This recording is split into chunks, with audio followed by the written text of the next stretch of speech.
বন্ধুরা, আজকের আমার ভিডিওর বিষয়বস্তু হলো পেঁয়াজের খোসাকে আমরা কত রকমভাবে আমাদের বাগানে কাজে লাগাতে পারি। আমরা আমাদের বাগানে এই পেঁয়াজের খোসাকে 5 রকমভাবে ব্যবহার করতে পারি। যদি আমাদের বাগানের প্রত্যেকটা টবে অথবা গ্রো ব্যাগে প্রচুর পরিমাণে পিঁপড়ে, শামুক অথবা বিভিন্ন ধরনের পোকামাকড়ের আক্রমণ হয়, তাহলে পেঁয়াজের খোসার সাথে আর কোন কোন উপাদান মিশিয়ে আমরা পেস্টিসাইড অথবা ফাঙ্গিসাইড তৈরি করতে পারবো। গাছের পাতা যদি প্রচুর পরিমাণে হলুদ হয়ে যায়, যদি গাছের কুঁড়ি হলুদ হয়ে ঝরে পড়ে, তাহলে পেঁয়াজের খোসা দিয়ে তৈরি করা এই ফার্টিলাইজার গাছে একবার প্রয়োগ করে দুর্দান্ত রেজাল্ট পাবে। পেঁয়াজের খোসা দিয়ে আর কি আমরা তৈরি করতে পারবো আমাদের বাগানের জন্য সম্পূর্ণ বিনা খরচায় আমরা আমাদের বাগানকে কিভাবে সাজিয়ে তুলতে পারবো, কিভাবে রোগমুক্ত, ফাঙ্গাস মুক্ত রাখতে পারবো, জানতে হলে আজকের এই ভিডিওটা কিন্তু সম্পূর্ণ মনোযোগ দিয়ে দেখতে হবে। যদি তোমরা স্কিপ করে করে অর্ধেক ভিডিও দেখো তাহলে কিন্তু অনেক কিছুই অজানা থেকে যাবে। তাই ভিডিওটা স্কিপ না করে সম্পূর্ণ দেখার অনুরোধ রইল। ভিডিও ভালো লাগলে চ্যানেলটাকে সাবস্ক্রাইব করে পাশের বেল আইকনটা প্রেস করে রাখারও অনুরোধ রইল। নমস্কার, আমি লাবণী। আমার বাগানে তোমাদের সবাইকে জানাই স্বাগত। যদি তোমরা জৈব পদ্ধতিতে বাগান করতে ভালোবাসো, যদি বিনা খরচায় বাগান করতে ভালোবাসো, তাহলে আজকের এই ভিডিওটা কিন্তু সম্পূর্ণ মনোযোগ দিয়ে দেখতে হবে। তার কারণ আজকের আমি কয়েকটা পদ্ধতি তোমাদের দেখাবো। প্রথম যে পদ্ধতি সেটা হলো আমাদের প্রথমেই প্রয়োজন কয়েকটা পেঁয়াজের খোসা। দেখো, পেঁয়াজের খোসা তোমরা যত খুশি নিতে পারো, বাগানে যতগুলো গাছ আছে সেই রকমভাবেই তোমরা কিন্তু পেঁয়াজের খোসা নেবে। পেঁয়াজের ভেতরের অংশ নেওয়া যাবে না, শুধুমাত্র পেঁয়াজের বাইরের খোসাটাকেই নিতে হবে। দেখো, এখানে আমি 2 মুঠো পরিমাণ পেঁয়াজের খোসা নিলাম। বাগানে যতগুলো গাছ আছে ততগুলো গাছের জন্য তোমরা কিন্তু এই পেঁয়াজের খোসা নেবে। যে গাছে প্রচুর পরিমাণে পিঁপড়ের আক্রমণ হচ্ছে অথবা শামুক অথবা বিভিন্ন ধরনের পোকামাকড়, তো দেখো প্রথমেই 2 মুঠো পরিমাণ পেঁয়াজের খোসা নিলাম এবং তার সাথে আরও 2টো জিনিস আমাদের মেশাতে হবে। পেঁয়াজের খোসার মধ্যে আছে প্রচুর মাত্রায় পটাশিয়াম, সালফার। তাছাড়া বন্ধুরা, এটা আমাদের গাছের পোকামাকড় দূর করতেও কিন্তু সাহায্য করে। এরপর যে উপাদানটা আমি নিয়েছি সেটা হলো তেজপাতা। তেজপাতার মধ্যেও আছে প্রচুর পরিমাণে অ্যান্টিব্যাকটেরিয়াল গুণ এবং সঙ্গে নিয়েছি 8টা অথবা 10টা লবঙ্গ। বন্ধুরা, লবঙ্গ হলো প্রাকৃতিক কীটনাশক। তো এই 3টে উপাদান দিয়ে আমি খুব ভালোভাবে গুঁড়ো করে নিয়েছি এবং এটা আমরা কিন্তু স্টোর করে রাখতে পারবো। যদি তোমরা একদিনে অনেকটা তৈরি করো তাহলে কিন্তু স্টোর করে রাখতে পারবে। আমি সামান্য মাত্রায় তৈরি করে দেখালাম। তো এবার আমরা গাছে প্রয়োগ করব। দেখো বন্ধুরা, বাগানের যে কোনো গাছে কিন্তু এই প্রচণ্ড গরমে প্রচুর পরিমাণে পিঁপড়ে, শামুক অথবা বিভিন্ন ধরনের পোকামাকড়ের আক্রমণ হয়। তো এখানে আমি দেখো একটা পর্তুলাকা গাছের টবের মধ্যে সামান্য পরিমাণ ছড়িয়ে দিলাম। এটা তোমরা ফুল, ফল, সবজি যে কোনো গাছের টবের মিডিয়াতে ছড়িয়ে দিতে পারবে। মাটিটা প্রথমে হালকা করে খুশে নেবে, তারপর মাটির সঙ্গে কিন্তু মিশিয়ে দিতে পারবে। টবের মাটিতে যদি প্রচুর পরিমাণে পিঁপড়ে, পোকামাকড়ের আক্রমণ হয় তাহলে কিন্তু এগুলো আর থাকবে না। বন্ধুরা, এরপর দেখাবো দ্বিতীয় পদ্ধতি। আমরা যখন কোনো গাছ প্রতিস্থাপন করার জন্য মিডিয়া তৈরি করি, কিন্তু সেই মিডিয়ার মধ্যে অনেক রকম পোকামাকড় দেখা যায় অথবা প্রতিস্থাপন করার পর টবের মিডিয়াতে প্রচুর পরিমাণে পিঁপড়ের আক্রমণ হয়। পিঁপড়ে যেন না হয়, যে কারণে আমরা কিন্তু টবের মিডিয়াতে প্রচুর মাত্রায় নিমখোল অথবা ফাঙ্গিসাইড মিশিয়ে দিই। তো এই ফাঙ্গিসাইড সবসময় আমাদের হাতের কাছে থাকে না। তাই এইমাত্র যে মিশ্রণটা তৈরি করে আমি দেখালাম, এই মিশ্রণটা যদি তোমরা মিডিয়ার মধ্যে মিশিয়ে দাও তাহলে কিন্তু কোনো রকম কোনো পোকামাকড় বা পিঁপড়ের আক্রমণ অনেকটাই কম হবে। তো একটা 10 ইঞ্চি টবের জন্য 1 মুঠো পরিমাণ মিশ্রণ আমরা কিন্তু টবের মিডিয়াতে মিশিয়ে দেব। এই কারণেই আমি বললাম যদি তোমরা স্টোর করে রাখতে পারো তাহলে কিন্তু অনেক কাজে লাগবে। বন্ধুরা, এবার আসি 3 নম্বর পদ্ধতি। 3 নম্বর পদ্ধতিটা কি? 3 নম্বর পদ্ধতি হলো একটা লিকুইড খাবার আমি তৈরি করে দেখাবো। দেখো, এখানে একটা নিয়েছি কন্টেনার। এই কন্টেনারের মধ্যে আমি 2 মুঠো পরিমাণ পেঁয়াজের খোসা দিয়ে দেবো। 2 মুঠো পরিমাণ পেঁয়াজের খোসার মধ্যে দিয়ে দেবো 1 লিটার জল। 1 লিটার সাধারণ জল মিশিয়ে আমরা 24 ঘন্টা অথবা 48 ঘন্টার জন্য ভিজিয়ে রেখে দেবো একটা ছায়া জায়গায়। এয়ারটাইট কন্টেনারের মধ্যে কিন্তু আমি ভিজিয়ে রেখে দেবো। তো ঠিক 48 ঘন্টা অথবা 24 ঘন্টা পর আমরা গাছে এটা কিভাবে প্রয়োগ করব, কত লিটার সাধারণ জলের সাথে মেশাবো এবং কেন মেশাবো, ঠিক 24 ঘন্টা পর এটা আমরা গাছে কিন্তু প্রয়োগ করব। তো কিভাবে প্রয়োগ করব? দেখো, এখানে 1 লিটার জলের মধ্যে আমি মিশিয়েছিলাম। এবার এটা একটা ছাঁকনির সাহায্যে অন্য পাত্রের মধ্যে আমি ছেঁকে নেব এই 1 লিটার পেঁয়াজের খোসা ভেজানো জল। তার কারণ আমরা সরাসরি কিন্তু কোনো গাছে এই পেঁয়াজের খোসা ভেজানো জল প্রয়োগ করব না। বন্ধুরা, আমরা সবাই জানি পেঁয়াজের খোসার মধ্যে আছে পটাশিয়াম, সালফার, আয়রন, ম্যাগনেসিয়াম, তাছাড়া আরও অ্যান্টিব্যাকটেরিয়াল গুণ।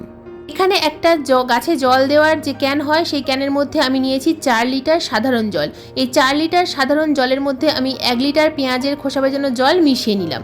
তো সরাসরি কখনোই কিন্তু কোনো গাছে প্রয়োগ করা যাবে না এই পেঁয়াজের খোসা ভেজানো জল। এই অতিরিক্ত গরমে আমরা যদি সরাসরি পেঁয়াজের খোসা ভেজানো জল গাছের গোড়ায় দিই তাহলে কিন্তু গাছের শিকড় পচে গিয়ে গাছ মারাও যেতে পারে। তাই সব সময় জলের সাথে ডাইলিউট করে তবেই কিন্তু আমরা গাছে প্রয়োগ করব। এই পেঁয়াজের খোসা ভেজানো জল আমরা আমাদের বাগানের যে কোনো গাছে প্রয়োগ করতে পারি। প্রথমে টবের মাটিটা হালকা করে খুশে নিতে হবে। টবের মাটিতে যদি আগাছা থাকে সেই আগাছাগুলোকে তুলে ফেলতে হবে এবং প্রত্যেকটা গাছে এই খাবার কিন্তু আমরা প্রয়োগ করব সকালবেলা অথবা সন্ধ্যার সময়। অতিরিক্ত রোদ্দুরে কিন্তু কখনোই কোনো খাবার অথবা সাধারণ জল প্রয়োগ করা যাবে না। তো আমি এই লিকুইড খাবার অ্যাডেনিয়াম গাছে, যে কোনো ফুলের গাছে, ফলের গাছে, সবজির গাছে, যে কোনো গাছেই কিন্তু প্রয়োগ করতে বলবো প্রতি মাসে 10 দিন অন্তর অন্তর, মাসে 3 বার। তো এই খাবার তোমরা গাছে প্রয়োগ করে দেখো। বাগানের যে গাছে কুঁড়ি ঝরার সমস্যা আছে, যে গাছের পাতা হলুদ হয়ে ঝরে পড়ছে, গাছের মধ্যে কুঁড়ি আসছেই না, তো সেই সমস্ত গাছে কিন্তু তোমরা এই লিকুইড খাবার প্রয়োগ করতে পারবে। তাছাড়া কিছু কিছু বাগানের গাছের মধ্যে পাতার শিরা সবুজ হয়ে যাচ্ছে এবং বাদবাকি অংশ হলুদ হয়ে যাচ্ছে, গাছের পাতা অতিরিক্ত গরমে ফ্যাকাশে হয়ে যাচ্ছে, সেই সমস্ত গাছে কিন্তু এই পেঁয়াজের খোসা ভেজানো জল দুর্দান্ত কাজ করে। তো বন্ধুরা, আমার বাগানের প্রত্যেকটা গাছে কিন্তু আমি এই লিকুইড খাবার মাঝে মধ্যেই প্রয়োগ করে থাকি। পেঁয়াজের খোসা ভেজানো জল ব্যবহার করার পর যে খোসাগুলো পড়ে থাকবে, এই খোসাগুলো তোমরা ফেলে না দিয়ে কম্পোস্ট বিন, যে বালতির মধ্যে আমরা পাত্রের মধ্যে কম্পোস্ট তৈরি করছি, সেই কম্পোস্ট বিনের মধ্যে কিন্তু এই পেঁয়াজের খোসাগুলোকে তোমরা দিয়ে দেবে। খুব সুন্দর কম্পোস্ট তৈরি হয়ে যাবে। বন্ধুরা, যদি তোমরা এই ভেজানোর ঝামেলা করতে না চাও তাহলে আমাদের চতুর্থ পদ্ধতি হলো গাছের গোড়ায় আমরা কিভাবে এই পেঁয়াজের খোসাকে ব্যবহার করব। দেখো, প্রথমে টবের মিডিয়াটাকে খুশে নিয়েছি। টবের মিডিয়াটাকে খুশে নেওয়ার পর এখানে দেখো একটা গ্যাপ তৈরি করছি। এই গ্যাপের মধ্যে আমি দিয়ে দেব পেঁয়াজের খোসা। বন্ধুরা, পেঁয়াজের খোসা ভেজানো অনেকের ক্ষেত্রেই অনেক সমস্যার বিষয়। অনেকেই তোমরা পেঁয়াজের খোসা ভেজানোর সময় পাও না। পেঁয়াজের খোসা এরকম যদি হাতের কাছে তোমাদের থাকে এই মুহূর্তে, পেঁয়াজের খোসাগুলোকে ফেলে দিও না। পেঁয়াজের খোসাগুলোকে এইভাবে মাটির মধ্যে দিয়ে দাও। কয়েকদিনের মধ্যেই কিন্তু মাটির মধ্যে থাকতে থাকতে জল প্রয়োগ করতে করতে ধীরে ধীরে এগুলো কিন্তু ডিকম্পোজ হয়ে যাবে। কোনো রকম কিছুই করার প্রয়োজন নেই, কোনো কম্পোস্ট বিনের মধ্যেও দেওয়ার প্রয়োজন নেই। সরাসরি তোমরা টবের মিডিয়াতে দিয়ে দাও। যেহেতু এই পেঁয়াজের খোসার মধ্যে প্রচুর মাত্রায় সালফার আছে, তাই পোকামাকড় যেমন দূর হবে তেমনই গাছে কিন্তু কুঁড়ি আসবে। তার কারণ এই পেঁয়াজের খোসার মধ্যে আছে প্রচুর মাত্রায় পটাশিয়াম। আর গাছের পাতা কিন্তু সব সময় সবুজ চকচকে থাকবে। তো এই পদ্ধতিটা তোমরা কিন্তু ট্রাই করে দেখতে পারো। পেঁয়াজের খোসা ভেজানোর কোনো রকম কোনো ঝামেলাই থাকবে না। তো এই পেঁয়াজের খোসা মাটির মিডিয়ার মধ্যে দিয়ে দেওয়ার পর দিয়ে দেবো সামান্য পরিমাণ জল। যেমনভাবে আমরা জল প্রয়োগ করি সেই রকম প্রতিদিন জল প্রয়োগ করব। পেঁয়াজের খোসাগুলোকে কিন্তু তুলে ফেলে দেওয়ার কোনো প্রয়োজন নেই, এইভাবেই মিডিয়ার মধ্যেই থাকবে। বন্ধুরা, এবার আসি 5 নম্বর পদ্ধতি। 1 লিটার জলের মধ্যে 100 ml পেঁয়াজের খোসা ভেজানো জল ভালোভাবে আমরা মিশিয়ে নেব এবং এই লিকুইডটা আমরা বাগানের যে কোনো গাছে কিন্তু স্প্রে করব। তার কারণ এই পেঁয়াজের খোসা ভেজানো জলের মধ্যে আছে প্রচুর মাত্রায় সালফার। গাছে যদি কোনো রকম কোনো পোকামাকড়ের আক্রমণ হয়, যদি গাছে প্রচুর মাত্রায় ফাঙ্গাস প্রবলেম হয়, তাহলে কিন্তু সেগুলো কয়েকদিনের মধ্যেই চলে যাবে। যদি গাছে প্রচুর পরিমাণে মিলিবাগ বা জাপ পোকার আক্রমণ হয়, তাহলে এই পেঁয়াজের খোসা ভেজানো জলের মধ্যে সামান্য পরিমাণ 1 চা চামচের 4 ভাগের 1 ভাগ বেকিং সোডা মিশিয়ে নেবে এবং সেই লিকুইডটা তোমরা গাছে স্প্রে করবে। তাহলে দেখবে মিলিবাগ বা জাপ পোকা কিন্তু অনেকাংশেই কমে গেছে।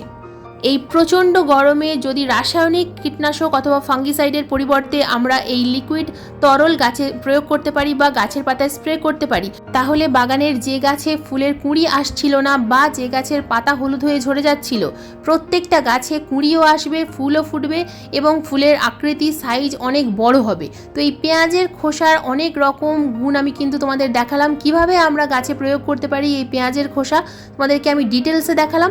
তাই তোমাদের যেটা সুবিধা মনে হবে সেইভাবেই তোমরা তোমাদের গাছে পেঁয়াজের খোসার ব্যবহার করবে। পেঁয়াজের খোসা ফেলে না দিয়ে তোমরা যদি এই পদ্ধতিটা করতে পারো, খুব ভালো রেজাল্ট পাবে। পেঁয়াজের খোসার সাথে তোমরা কিন্তু রসুনের খোসারও ব্যবহার করতে পারো, কারণ রসুনের খোসার মধ্যেও আছে প্রচুর মাত্রায় সালফার এবং অ্যান্টিব্যাকটেরিয়াল গুণ। বন্ধুরা, যদি তোমরা জবা গাছে প্রয়োগ করতে না চাও, সেক্ষেত্রে বাগানের অন্যান্য যে কোনো গাছেই কিন্তু প্রয়োগ করতে পারবে। বন্ধুরা, এই ছিল আজকের আমার ভিডিওর বিষয়বস্তু। পেঁয়াজের খোসা দিয়ে আমরা কিভাবে আমাদের বাগানকে সুন্দর, সতেজ ও সুন্দর রাখতে পারবো সব কিছুই ডিটেলসে দেখালাম। তাই আজকের এই ভিডিওটা তোমাদের কেমন লাগলো অবশ্যই কমেন্ট করে জানাবে। যদি ভিডিও ভালো লাগে তো প্লিজ লাইক করো, শেয়ার করো, হাইপ করো। চ্যানেলে নতুন বন্ধু হয়ে থাকলে চ্যানেলটাকে সাবস্ক্রাইব করে পাশের বেল আইকনটা প্রেস করে দিও এইরকম নিত্য নতুন বাগান সংক্রান্ত ভিডিও দেখার জন্য। কারণ এইরকম নিত্য নতুন বাগান সংক্রান্ত ভিডিও আমি প্রতিদিন ঠিক সন্ধ্যা 6টার সময় আপলোড করি। ভিডিও আপলোড করার সঙ্গে সঙ্গে যখনই ভিডিও লাইভ হবে তোমাদের মোবাইল স্ক্রিনে অথবা কম্পিউটার স্ক্রিনে ভিডিও নোটিফিকেশন পৌঁছে যাবে।